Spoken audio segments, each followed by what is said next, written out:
share how to become a good sleeper. Sleep 1101. It's my course on how to be a D1 sleeper. And as someone who struggled with sleep a lot in the past and has seen varying levels of success, I think that I am qualified and equipped to give you some good information.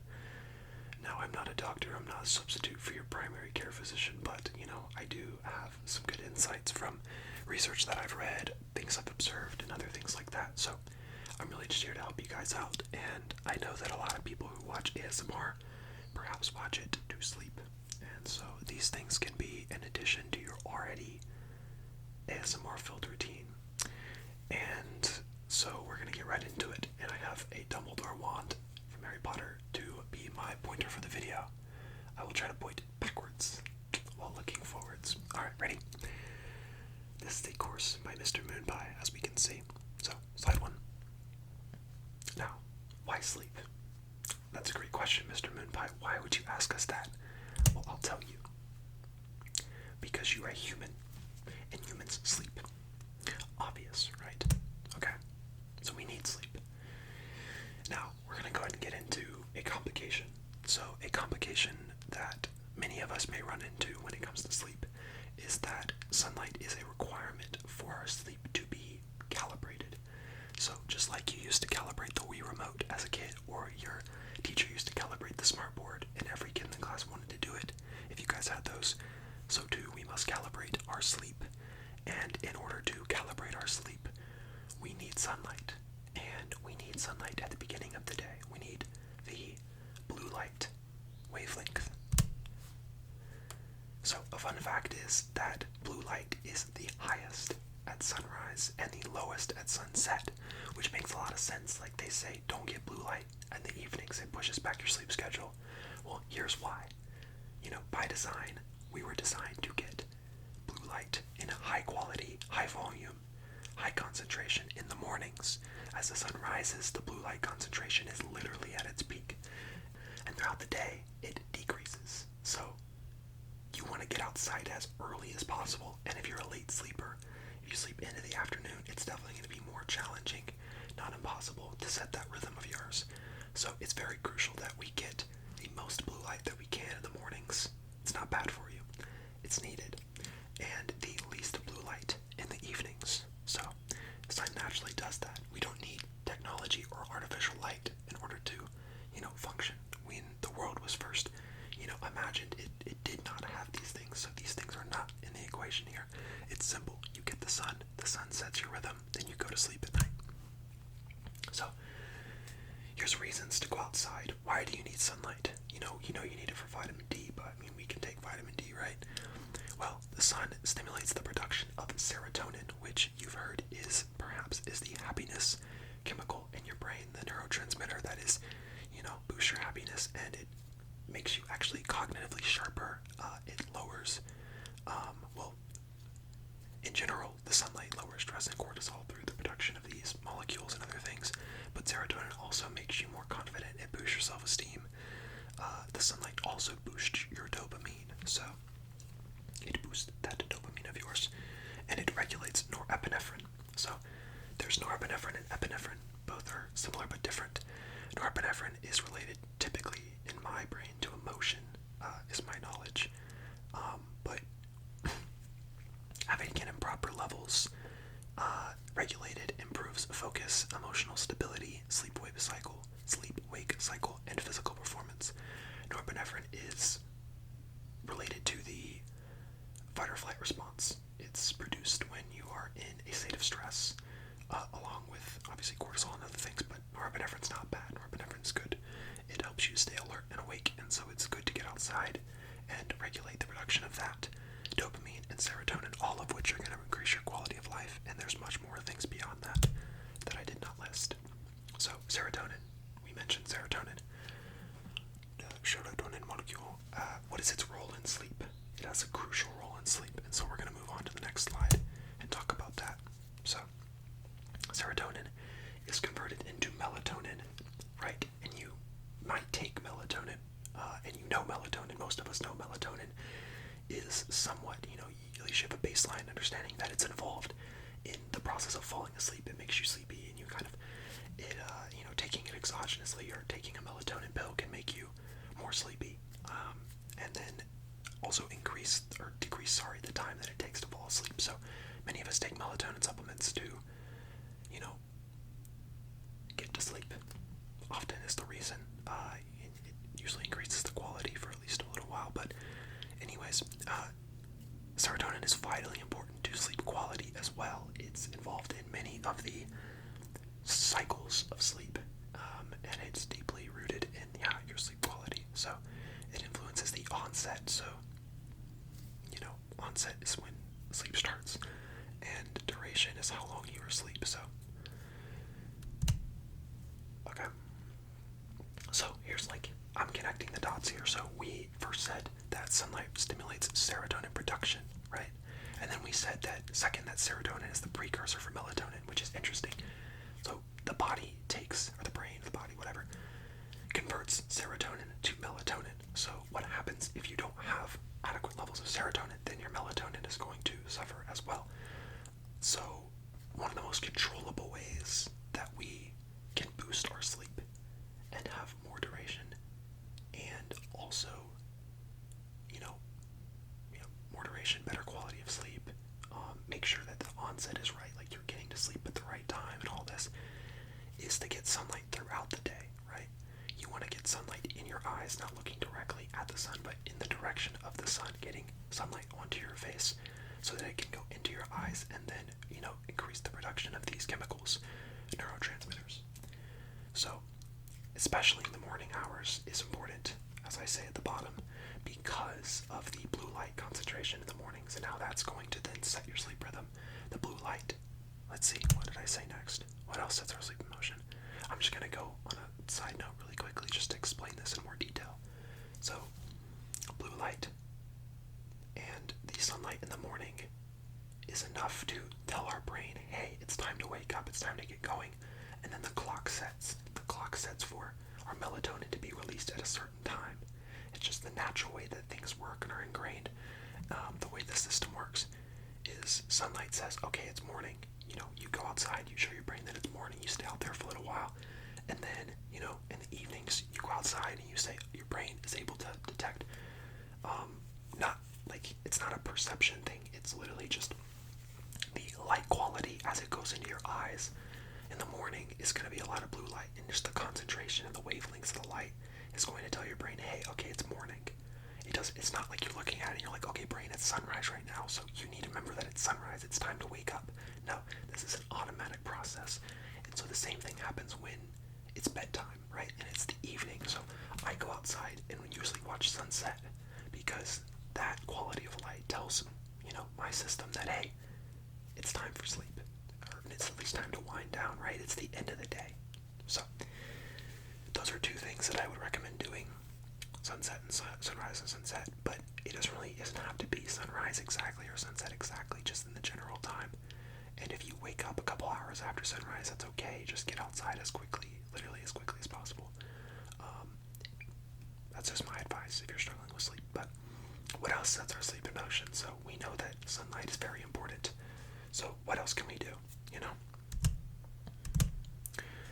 Number one is eating times. So when are you feeding? What window are you eating in? What times are you eating? So what this means is ideally, if you're struggling with sleep, I would suggest eating with the sun. So let's go back.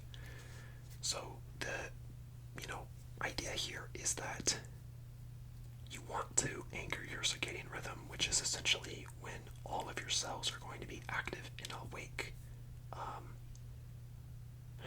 That's probably not the right way to describe it. I mean, you're gonna be awake, so I guess, yeah, that's kind of how I'm explaining it. You just want to anchor it for that to be the time when you need to be awake and alert, and then your cells also need to know when it's nighttime and it's time to sleep and rest. So the things that are going to set that, there's three of them. So we talked about sunlight, but you also want to have all three of these things line up, because all three of the things that I'm going to list and explain to you can affect your, sleep in general and your circadian rhythm. So it's, eating, which is one that I often didn't really think was that important, but when I tested eating times and, the types of things that I would eat in the evening, I would notice that my sleep habits would change and a lot of my insomnia would go away. So, once the sun's down, you want to start winding down. You want to start telling your body it's time to rest. And so typically eating a lot of food is going to stimulate your digestion and push back your time to fall asleep. So if you want to fall asleep earlier in the evening and you're eating after the sun sets, which, depending on where you're at, in the winter it could be earlier, in the summer it could be later, but still it's generally going to be pretty late in the day. So I usually try to eat my last meal around like 5 or 6, which for some people is early, but some people like to eat before bed. I typically can't. It just doesn't work for me to eat too late, but really figure out what works for you. But if you're struggling, then I would recommend eating with the sun so we can line all of our circadian setters up. So, and like I said, late evening eating is not recommended because it can disrupt your sleep rhythm, 1. 2, it can delay melatonin release and lower your sleep quality, which I've experienced many times. And it can also increase fat storage. Your body is worse at storing sugar and carbohydrates in the evening. So if you eat a lot of sugar in the evenings, you're typically going to have an increase in fat storage. If that's a concern for you, then there you go. Exercise is number 2. Well, light was number 1, technically, but number 2 in this case is exercise. So you also want to line your exercise up with the sun typically, and you want to get your high intensity exercise typically in the earlier parts of the day. And I'll explain why in a second, and I'll explain there's a difference between strength training and aerobic or cardio training, so I'll explain that in a second. So heavy evening cardio is the worst thing you can do. If it works for you, then that's fine, but if you're struggling with sleep, then I would recommend not doing this. So heavy eating cardio, not weights, pushes back bedtime and can disrupt sleep. However, moderate weightlifting does not seem to have the same effect, but lifting too close to bedtime can still delay your sleep onset. So you will, delay the time to when you're going to fall asleep, which is not always the best, depending on if you want to fall asleep at the same time every night, which is what they say is the best thing to do.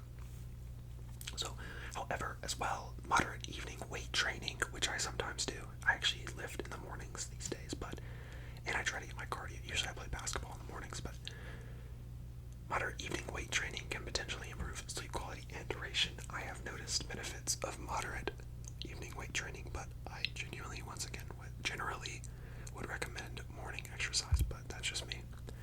So, the benefits of working out in the morning include the synchronization of your sleep rhythm, your circadian rhythm. It boosts your metabolism. It gives you deeper sleep and better nighttime recovery, because sleep is when your muscles repair and grow. So it is important to, get that sleep so you can recover, especially from exercise. And doing it in the morning seems to give you a better recovery. So that's good. It also enhances your muscle function, supposedly, and raises. It's supposed to say reduces. It's not supposed to say raises. So let's. It reduces late day stress, and it guards against stress interfering with your good night's rest. So when you exercise, you also release cortisol and other stress hormones. Although you are lowering stress, right? You are also activating your nervous system, increasing your body temperature, and doing other things that are telling your body to be awake. And they have done studies that, that are insane when it comes to evening workouts, heavy workouts. The sleep quality dips so far, and I was shocked when I was watching a video on it where they were showing the studies that have been published lately on this, and it's insane. So moderate strength training is not going to be as bad if it's still another at least 2 to 3 hours before bed is my recommendation, at least. But you're still going to be raising your body temperature and stuff, which is going to make it harder to fall asleep, because your body temperature needs to dip in order for you to fall asleep. So another thing that a lot of us do, like I mentioned, is taking melatonin. And so there are some considerations and concerns with taking melatonin that I feel like it's be great to outline here. So we're going to do that. Now, the things to consider when taking melatonin for sleep. Number 1, timing is very important. 2 hours before bed is optimal. Dosing too late can make matters worse. So, essentially, you want to time it when you're going to be entering darkness, but also, or at least dim light, at least. But I would recommend, if you're struggling with sleep bad enough, then I would recommend turning off the lights like an hour before bed. That, like, if you need to like really get like serious about like fixing your circadian rhythm, and like sleep's really taking a toll on your quality of life, like I would get pretty radical about it. And you can turn out the lights, because that's really when your melatonin's going to be released. You need darkness to release melatonin. And so, same thing, melatonin is going to work the best with darkness, which is point number 4. But basically the timing is very important, because if you take it too late, you can also disrupt your circadian rhythm. Never take melatonin in the middle of the night. Only take melatonin at your bedtime. So let's say you forget and you are up and it's 2 a.m. and you're like, dang, I want to fall asleep, but I can't. Well, unfortunately, I would not take you're going to have to suck it up, is what I was going to say. That sucks, and it does, and it's a big problem that you can run into, but I would very much recommend not taking it, because it's going to make matters worse in the long run, because it's going to help you fall asleep, sure, but you're going to wake up groggy, you're going to absolutely obliterate your circadian rhythm, and other things are going to happen. Unless you go to bed at 2 in the morning every single night, then I don't know, I can't help you. But timing is important. Yeah, like I said, dosing too late can make matters worse. That's what I just said, okay? And dosage matters, okay? This is something that a lot of us don't know or understand, and I did not know for a while. And I noticed the effects of it on me specifically, and everyone's different. So Dr. Andrew Huberman, my goat, it's not on the slide, but whatever. Dr. Huberman has pointed out that the pineal gland, which is what releases your melatonin, typically releases around 0.3 milligrams of melatonin. Now, I want you to go grab that little melatonin bottle of yours and check how much is on there. Because for me, I used to take like 5-10 milligrams. And he says like, yeah, whereas many supplements contain 3 to 10 milligrams or more, which can disrupt sleep cycles which can disrupt sleep cycles rather than improve them. You want to take a dose that's closer to physiological. I wouldn't recommend taking more than like 1.5 grams. Like that's what I take at the most, but I typically try to take less than 1 gram, closer to 0.3 milligrams, if I can. So you don't need that much. Like your brain typically releases this much, so that should be good enough to get you to sleep. So you don't need to be taking 5 to 10 milligrams, which is gonna mess up your sleep cycle, make you groggy, depressed, blunt your cortisol, make you depressed. Like, it's not gonna be good.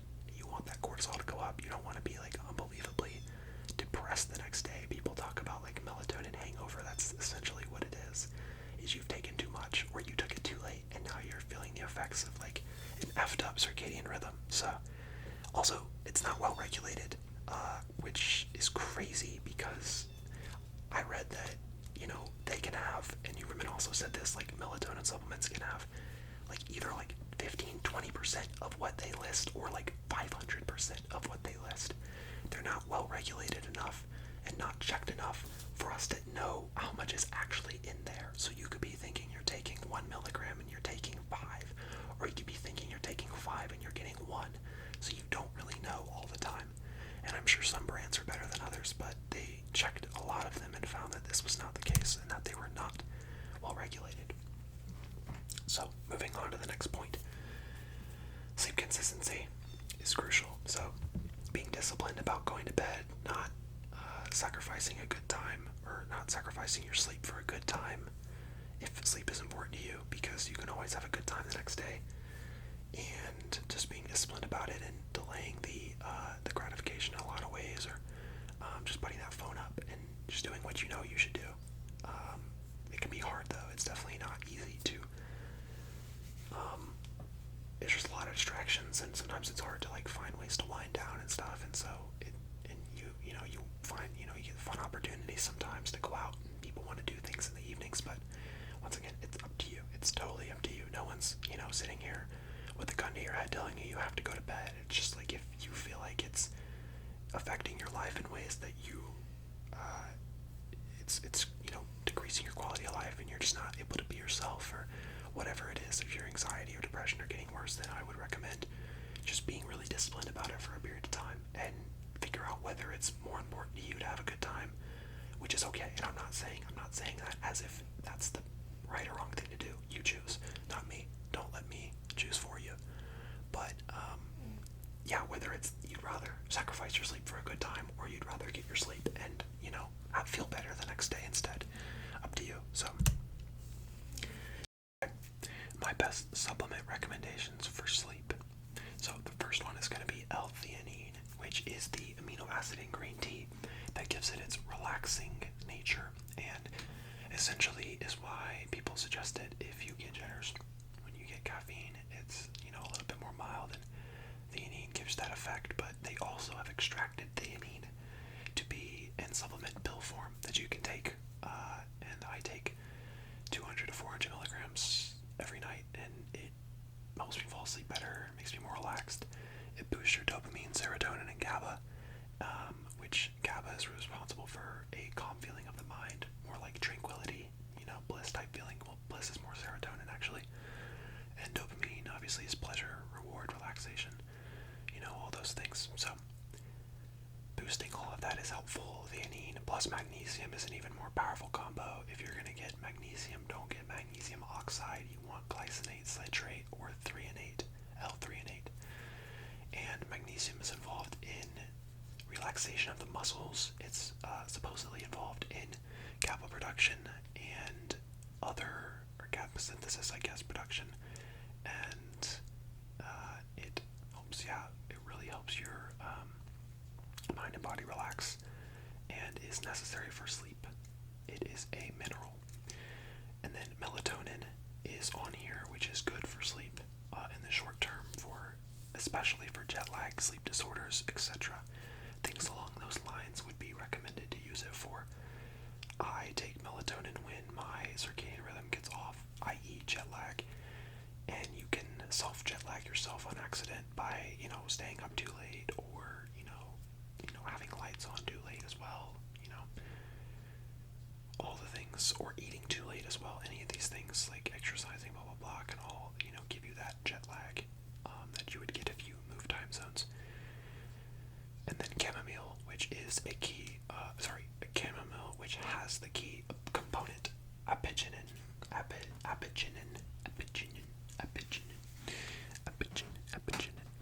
which is this little compound that binds to certain receptors in your brain that has anti-inflammatory and neuroprotective properties and makes you really relaxed. Chamomile is known to boost GABA as well, I believe. So all these things can help you relax and fall asleep and unwind. Other advice that I have, and this should be the last slide of the day, then I'll do a little summary and I'll let you go, and I'll wish you some good rest. So, other advice is stretching before bed can work wonders for sleep. A lot of our tension that we hold is in our bodies, and stretching can help to release and relieve that. It also activates your parasympathetic nervous system and can help to reduce stress and make you calmer. A pinch of salt as well is my second recommendation under the tongue. Can help stabilize cortisol. You want a very small amount. We don't want a lot of salt. And a lot of salt actually can trigger your cortisol stress response. If you ever have a meal with a ton of salt, notice if it affects you in any way, making you more stressed or out of it, because it does for me. But I'm not talking your ordinary amount of salt. I'm talking like a good amount, a good excessive amount of salt. So just a pinch of salt is not going to do anything. If anything, it's going to relax you and help you have a great quality of sleep. So I typically take a little pinch of the salt under the tongue, relax myself, and stabilize that cortisol. Number 3 is that it's best not to use sugar to sleep. Now, some people do this. I've been guilty of it in the past. It basically boosts your insulin, which induces this sleep coma. But the counter effect is that it significantly lowers your sleep quality and can lead to restless sleep and nighttime awakenings.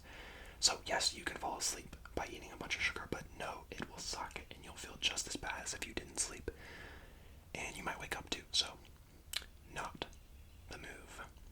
It also, I believe that insulin and melatonin compete to bind, and so your boosting of insulin can also delay your melatonin release calories and just the way your circadian rhythm works. So I just would not eat a ton of carbs and sugar right before bed.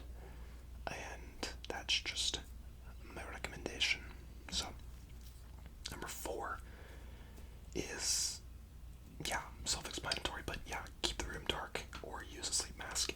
I had a friend who swore that it was best for him to sleep with the lights on growing up. He would not sleep with the lights out. And it was mainly because of his fear of the dark, but he would make me sleep with the lights on. And I thought he was a psychopath because there's just no way I was gonna fall asleep with the lights on. And I don't know how he did it. He and his brother were like, yeah, we do it all the time. And I'm like, what? No, there's no way. Like, it would annoy me so much. I was like 10, and I was like, dude, turn the lights off, bro, what the heck? Now, 5, creating boundaries with family and friends. Now, number 5 is to not have those stressful conversations with your partner or your family or your friends. Those little arguments or petty conversations, keep those for the mornings and afternoons. Don't put them in the evenings. Create a little boundary to where you agree that these are not going to be, the evening hours will be a time of peace and encouragement and positivity, as opposed to those draining and stress-inducing conversations that can sort of delay your sleep and just make you want to punch a wall. Now, number 6, we want to find a way to clear our minds in the hours leading to sleep. I know that can be challenging. Typically, we watch YouTube or we do something like to distract our mind, and then we go to bed, and then those thoughts just start bang, bang, bang, bang, banging on your door to your mind, and you're like, bro, shut up, I'm trying to sleep. And they're like, no, this is the perfect time for me to tell you all the ways you messed up today. And so, you just in that endless cycle of like, dang, this sucks, shut up. So we need to let those thoughts out a little earlier. We need to have ways throughout the day to sort of like monitor that. And my best advice is doing road tasks that allow you to, get that, the shower thoughts, shower thoughts, that phenomena. It's essentially just when you do something you already know how to do with your body. Like for me, it's mowing the lawn. My mind just starts going and processing things, and I'm able to think through stuff automatically. And it's the same way with shower thoughts, like doing that kind of stuff, like anything that brings about that sort of level of processing and, mental space. It's very good. So walking, ASMR can be useful for relaxing the mind and getting some rest. Not necessarily always giving you time to think and have that space, but ASMR is definitely relaxing, which can kind of tone the mind down and, prepare yourself for bed, which totally would recommend. Stretching's a good way. That's a good road task to do. Stretching can be kind of boring sometimes, so sometimes I like to put some music on or like watch something at the same time. But once again, we don't want to be watching stuff that has blue light on it and, disrupting our sleep schedules. So if you have blue light glasses, great. If you have other opportunities, or if you can just put on some background music and kind of do some breathing and stretching, some yoga, whatever, will help you sleep a lot. Release all that tension in the body. Reading's great. I read a lot as a kid. Don't read as much now, but occasionally I'll pull out a good book. I'm more of a podcast than book kind of person, and I mean, if I were to read, and I say that because if I were to read, it would be to read something that is productive in my mind. I like to watch things for pleasure, I guess. Reading has a very different feel to it, and I feel like in some ways, like, I miss it, but in others, I'm not motivated enough to do it. So journaling's a good one I didn't put on here. Would definitely recommend clear the mind with some journaling. Just kind of get the pacing of your day, and then sometimes they recommend like an hour or two before bed, just writing all the things down that have stressed you out. So that way you don't have to try to problem solve before bed. You just leave everything for the next day, and it's all out on the page, and then you can let it go, because now it's written down. You're not going to forget it, and now you don't have to deal with it. So if you notice there's like a pattern of like stressful problem solving before bed, try to do that a couple hours before. Like, cut out that TikTok time, cut out that YouTube Shorts time, cut out that Instagram Reels time, cut out that scrolling, and find a way to just clear your mind, because the only reason you're really on that is for entertainment and pleasure in the first place. So why not get the same feel, but in like 100 times better way by doing something that's a little bit difficult and less motivating at first, but is super rewarding in the end. So breathing as well. Do some breathing techniques. The 4-7-8. You could do the box breathing. You could do some progressive muscle relaxation. You can do just some meditation as well, where you just focus on your breath. You focus on anything. You got the mindfulness meditation, just observing things, whatever you want to do, whatever works for you.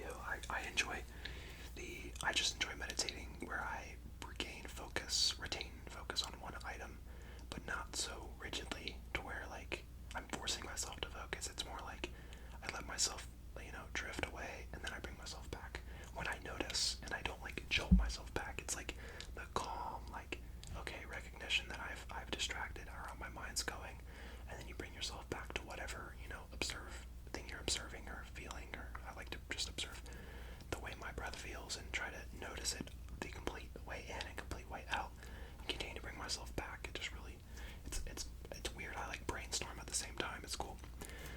Anyways, sleep well. That's my recommendation, or my encouragement to you. I hope you sleep well. Whatever.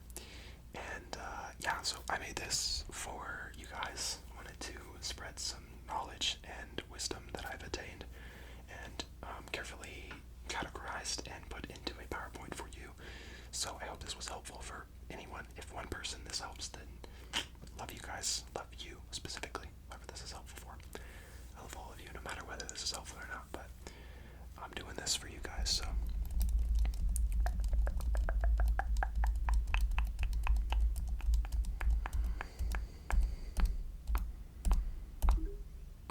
Okay, so back to slide number 1, a little summary. Boom, circadian rhythm. That's the core of your sleep is your circadian rhythm.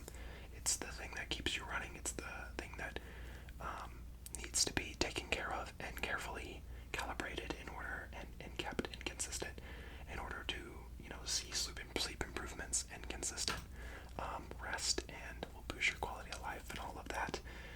The ways we keep that circadian rhythm in check is by consistently getting sunlight in the mornings, getting light exposure throughout the day, limiting blue light in the evenings, obviously having lots of blue light in the beginning of the day by seeing the sunrise or seeing the sun as it's rising, so it's not peaked in the sky yet. So early morning, mid-morning, best times. Then watching it set to tell your brain it's time to rest, and it's the end of the day. Getting plenty of sunlight throughout the day, getting that serotonin boost, which will help you then have melatonin at night and then fall asleep. Taking care of your eating times and eating habits, and eating in a certain window, typically within the range of sunrise to sunset. The effects of eating late nights is definitely detrimental, definitely not recommended, but up to you ultimately. Number 3, exercise. Exercising earlier in the day is going to be better for recovery, for sleep, and other things, and will give you more time to eat and recover throughout the day, and then be able to have time to rest, and so you're not overloading your body with like a million calories before you go to bed. And then also, those are the 3 things that set your circadian rhythm. What else did we talk about? We talked about just general recommendations. We talked about melatonin, sleep's role, our serotonin's role in sleep. We talked about melatonin usage and how it's not regulated very well, so we have to be cautious about what supplements we're taking, always being mindful of that, what dosages we're using more of a physiological dose rather than a mega dose, which will mess up your sleep schedule more. Reminder to not take melatonin too late in the night, or too late after your bedtime. Getting into darkness earlier in the evening and dimming the lights or turning them off completely, and finding a quiet activity to do in the dark, like meditate, breathe, stretch, listen to music. Any of the above can be a good thing to do while you're in that darkness, so that you're not bored out of your mind with your thoughts. But one other practice I like to do, or principle I like to have, is that at night, no thoughts are off limits. I don't push anything away. Anything can come in. Just let it go. Just let it go. Just let it go. And, eventually it'll pass, and it will not be a big deal to you. Let the sticky thoughts go. Don't make a big deal out of them. They're not huge. They're just a thought. It comes and it goes. It's like vapor. It's gone. So, anyways, love you guys. Hopefully this was helpful. It's something I'm passionate about, so hopefully you can see that in my PowerPoint and in the way that I speak. And probably be dropping this in like a week or so from when I release it